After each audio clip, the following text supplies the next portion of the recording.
Saber hablar en público no es una habilidad difícil de adquirir. El secreto, como casi siempre ocurre, está en la práctica continuada y en conocer una serie de técnicas que nos ayudarán a comunicarnos mejor. Hoy tenemos con nosotros a don Julio Rodríguez, director. Es un habitual ya nuestro que nos va a explicar, nos va a ayudar a entender cuáles son estas pautas y estas técnicas adecuadas para aprender a expresarnos en público. Muy buenas tardes. Hola, muy buenas tardes. Coméntenos, para empezar, cuáles serían las claves principales para comunicarnos bien. Bien, la capacidad de exponer con claridad, con confianza y con credibilidad nuestras ideas en público es importante no solamente por nosotros mismos, sino es importante para la empresa en la que trabajamos y en general en nuestra comunidad. El saber transmitir nuestras ideas con contundencia es determinante pues, para proyectar una buena imagen de nosotros mismos y tiene mucho que ver también en cuanto al alcanzar determinados logros profesionales. Yo hablaría de 5 adjetivos que definen a un orador eficaz. En primer lugar, diría que es una persona creíble, transmite credibilidad, transmite honestidad a través de su propia naturalidad. En segundo lugar, es una persona competente. Se dice que cuando vamos a hacer una ponencia o vamos a hacer una conferencia, disponemos al principio de la misma de un máximo de 60 segundos para demostrar nuestro conocimiento y nuestra competencia sobre el tema. Si en esos 60 segundos iniciales no somos capaces de captar la atención de nuestro público, en definitiva perderemos a ese público, ¿no? En tercer lugar, es gente que es compatible. La gente, sobre todo, lo que va buscando es gente afín a ella, no gente soberbia o que se sienta con grandes conocimientos por encima de ellos. Es gente que es capaz de transmitir esa compatibilidad. En cuarto lugar, yo hablaría es gente que es capaz de conectarse. Hay una frase que dice que a la gente no le importa tanto cuánto sabes, sino hasta que sabe cuánto tú le importas a ellos. Es decir, cuando eres capaz de transmitir, realmente te interesa transmitirles una idea, es a partir de entonces cuando la gente está interesada en escucharte. Y en último término, yo diría que el buen orador es una persona dinámica, que transmite entusiasmo con sus ideas, que transmite, pues, sobre todo dinamismo en lo que está diciendo. En definitiva, yo diría que un buen orador es como un buen vino, ¿no?, que requiere tiempo, requiere esfuerzo, requiere trabajo y sobre todo mucha constancia y mucha práctica. Son muchos factores a tener en cuenta. Me ha sorprendido el que decías de demostrar competencia sobre el asunto. En tan solo 60 segundos se puede demostrar que tenemos idea de lo que estamos hablando. ¿Cuáles serían las pautas a tener en cuenta ahí? ¿Qué hay que decir? Sí, eso tiene mucho que ver con la forma como somos capaces de estructurar nuestras presentaciones. Yo diría que hay varias ideas. En primer lugar, es ser capaces de vencer nuestra timidez, pero sobre todo el ser capaces de dar un buen comienzo a nuestras presentaciones, a nuestras ponencias, a través de una frase impactante, a través de algún tipo de pregunta retórica que invitemos a la gente que reflexione,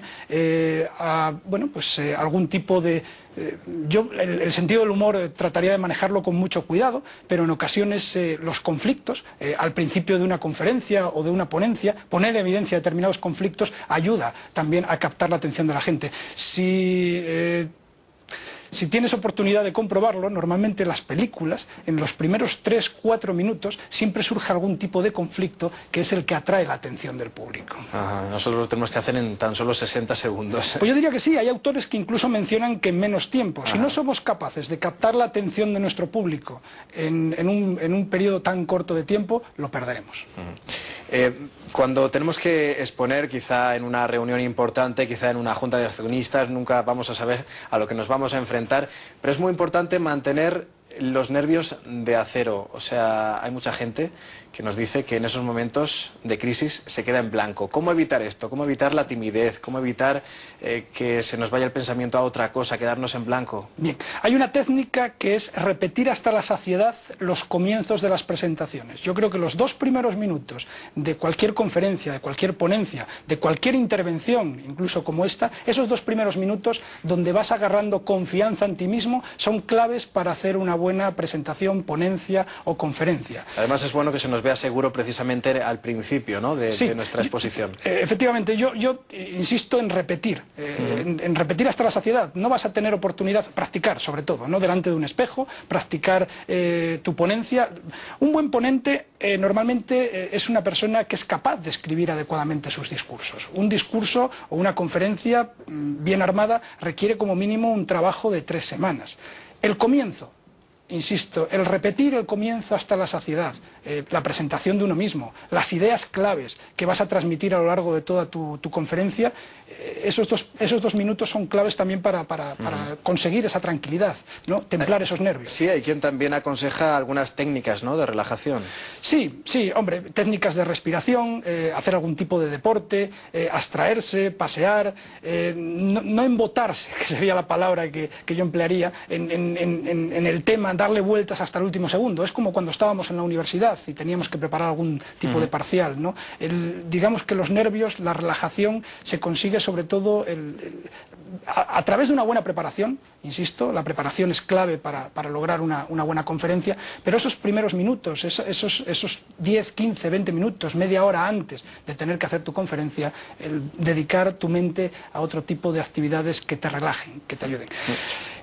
La timidez, a mi juicio, es una especie de egocentrismo. Es pensar, sí, que todo el mundo va a estar pendiente absolutamente de todo lo que haces, cuando no es cierto. Yo recomiendo que la gente se grabe cuando dé algún tipo de conferencias y que luego se observe. Seguramente durante la conferencia se habrá sentido muy nervioso en determinados momentos y cuando luego se observa se va a dar cuenta que eso no se ha percibido. Con lo cual, el pensar si la gente me está observando, cómo estoy poniendo las manos, cómo estoy moviéndome, si llevo bien la chaqueta puesta o no, olvidémonos de esas cosas. La gente no va a estar tan pendiente de ese tipo de accesorios. Luego, otra situación complicada es cuando tenemos que hacer presentaciones a nuestro equipo de trabajo, quizá, a nuestros superiores, en el que ahí pueden entrar diapositivas, pueden entrar todos los elementos que nos ofrece la multimedia. ¿Qué consejos daría usted para preparar esas presentaciones? Sobre todo ser concretos. Ese tipo de medios lo que hacen es apoyar lo que nosotros estamos diciendo. Hay tendencia a leer esas presentaciones en PowerPoint cuando lo que tiene que ser es algo muy, muy sencillo, muy concreto, muy resumido. Una presentación en PowerPoint que apoye a un buen conferenciante, lo que subrayará será determinadas frases. Si en un momento determinado quieres que el auditorio lea lo que estás proyectando, cállate. Lo que no puede ser es que se solape.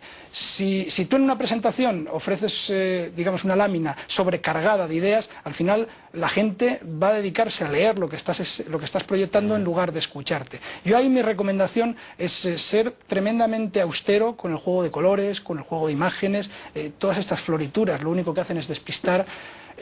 La clave de una buena presentación también es tener un buen índice, una buena estructura. Hay que llevar de la mano a la gente, continuamente ponerle un punto de referencia. Estamos en el punto 1, ahora vamos a pasar al punto 2, revisado el punto 1. Tiene que tener una lógica conceptual, todo eso entiendo.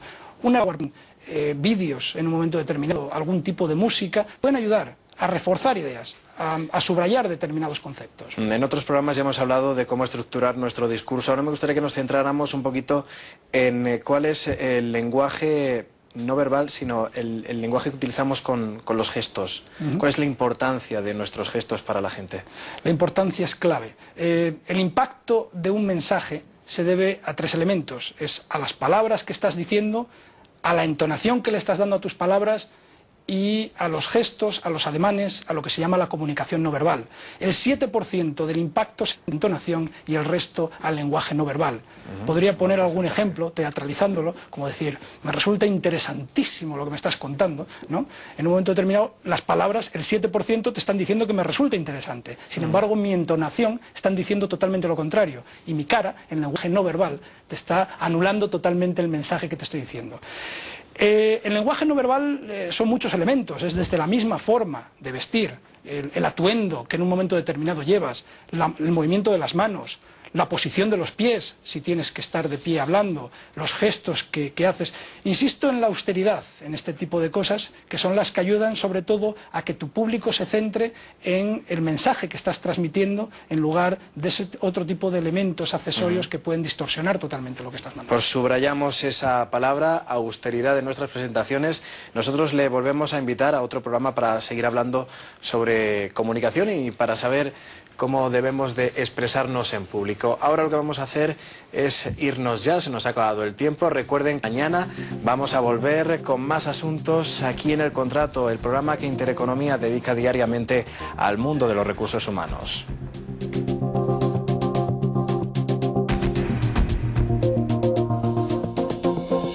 Gracias.